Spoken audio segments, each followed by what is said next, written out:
The Prophet had taught them that all Muslims are brothers, and in assembly one should sit wherever one finds a place, regardless of any status. Now it so happened that this poor man was seated next to a very rich man. The rich man felt very disturbed, and tried to collect the edges of his dress around him, so that the poor man didn't touch them. The Prophet observed this, and addressing the rich man, he said, Perhaps you were afraid that his poverty would affect you? No, O Messenger of God. Then perhaps you were apprehensive about some of your wealth flying away to him? No, O Messenger of God. Or you feared that your clothes would become dirty if he touched them? No, O Messenger of God. Then why did you draw yourself and your clothes away from him? The rich man said, I admit that was the most undesirable thing to do. It was an error, and I confess my guilt. Now, to make amends for it, I will give away half of my wealth to this Muslim brother, so that I may be forgiven. Just as he said this, the poor man rose and said, O Prophet of God, I do not accept this offer. People present were taken by surprise. They thought that the poor man was a fool, but then he explained, O Prophet of God, I refuse to accept this offer because I feared that I might then become arrogant and ill-treat my Muslim brothers the way he did to me. This story about the Prophet Muhammad is a good example of how people of different social classes express different etiquette towards each other. In this story, the rich man is among the Prophet's companions. However, if he really was a devout and pious man, as Islam teaches one to be, he would not have shown such disgust towards a Muslim brother. On the other hand, the poor man is very humble and puts his Muslim brothers and his faith before himself by refusing to accept the wealth offered to him. Though this event occurred long before the novel Minaret was written, the differences in attitudes among different social classes are still prominent today. And now for today's lecture by our special guest, Dr. Cyrus Ali Zargar. Hello everyone, welcome to Minaret 101. My name is Dr. Zargar. Today we will be talking about some of the prevalent themes of the novel Minaret by Layla Abu Layla and the ethical issues that arise from them. Don't risk your reputation and waste your time on someone who is never going to be a suitable husband for you. Your father would never approve, and you wouldn't be able to live that kind of life. No servant, no traveling. Believe me, you'd feel bad in front of your friends and the family. It would be such a humiliation for you and us. I brought you up so that you can have a position in society, so that you can live at a certain standard. Because Najwa was born and raised in a high social class, she has limitations to what she can and cannot do. Her reputation depends on her ability to act within the boundaries of her class. Reputation is important for her family because their wealth demands that they live by certain standards. If they show too much humility or kindness, people will take their power or take advantage of them. On the other hand, people of lower social classes do not have the same sort of standards that depend on their reputation. They do not have to worry about losing the power if they do not already have it. Why can this kind of thinking be problematic in terms of ethics? Could this kind of emphasis on reputation prevent people from intermixing with people from other social classes and further the division between the rich and the poor? We're supposed to go forward, not go back to the Middle Ages.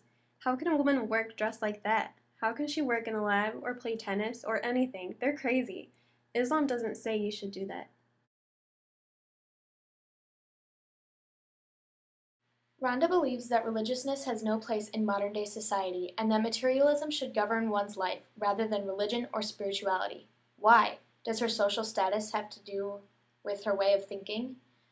Another important point to recognize is that Rhonda seems to be preoccupied with modernism and often degrades Sudanese culture in comparison to the seemingly more progressive Western culture.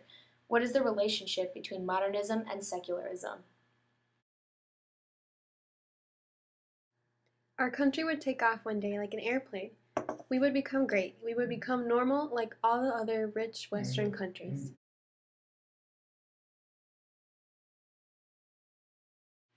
America was founded on the idea of separation of church and state, and it is also seen as a very successful country.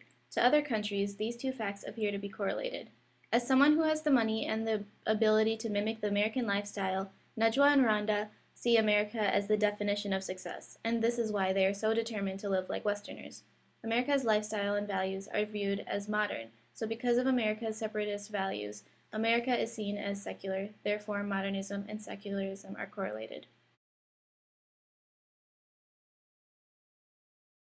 In this situation, do you think modernism or secularism raise an ethical issue? In Rhonda's thinking, modernism can be problematic because it causes her to be narrow-minded. She looks down upon people of stronger religious devotion than herself. How can modernism be seen as a good thing? What do we know? We don't even pray. I do sometimes. Yeah? When? In exam time, a lot of good it did me. When I fast in Ramadan, I pray. A girl in school told me that fasting doesn't count unless you pray. Rhonda and Najwa pray, but only when they are in need of something. For example, Rhonda prays before exams because she knows that wealth can't help her in this situation. Her intentions towards prayer are selfish and are not out of devotion to God. In other words, her actions are religious, but her intentions are secular. Can this be seen as an internal conflict? Going back to the question of Rhonda's social status and the role it plays in her way of thinking, perhaps her social status does influence her mindset on religion. She may feel that because she was raised in a wealthy family, she does not have any reason to form a relationship with God.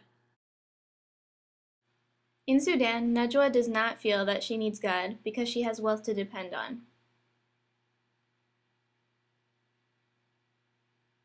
Once she moves to London and loses all her wealth, she turns to God and her faith in true devotion. This shift in position shows that people of higher classes often try to replace faith with money and power. In this novel, because there are different views on faith and modernism, we can assume that ethics is never black and white. While most of those in the upper class don't put God first, and most in the lower class depend on God, there are always anomalies, such as Tamar and Anwar. My mother's Egyptian. I lived everywhere except Sudan, in Oman, Cairo, here. My education is Western, and that makes me feel that I am Western. My English is stronger than my Arabic, so I guess no. I don't feel very Sudanese, though I would like to be. I guess being a Muslim is my identity.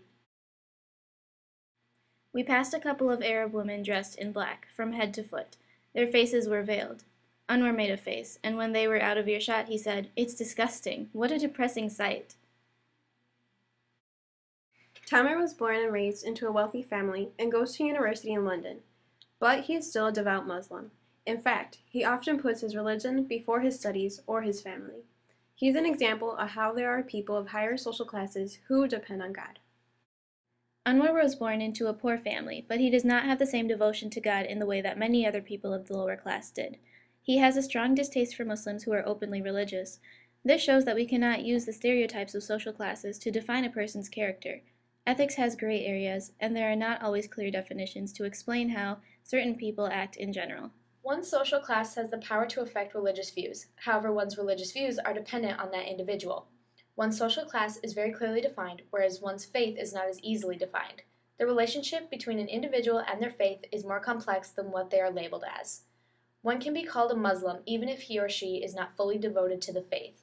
What does it mean to be Muslim if there are such blurred lines between actions and intentions? In regards to ethics, that question is not how the character's social class defines them, but rather how the individual carries his or herself despite their social class. Although it is easy to judge a person based on their socioeconomic status, it is not a reflection of their spirituality. This is how we do it.